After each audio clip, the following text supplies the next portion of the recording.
Iniimbestigahan ng LA County Sheriff Department ang pagkamatay ng isang lalaking halos nasunog noong Huwebes sa West Hollywood Carnival. Maraming manonood ang nakatayo sa tabi ng isang stage sa Halloween street party na ginaganap bawat taon. Pero hindi malinaw kung paano naglagablab ang katawan ng 51-year-old na biktima na si Gilbert Estrada. Nagsimula ang apoy sa pantalon ni Estrada at nagtangkang tumulong ang iilang mga tao.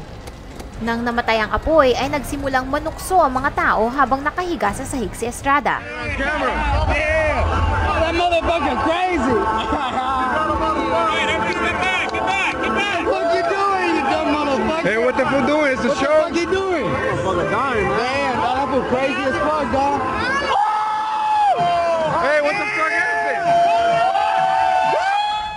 Habang ang biktima ay naghihirap sa sahig ay patuloy na nagsisigaw at nagsasayaw ang mga taong nasa paligid.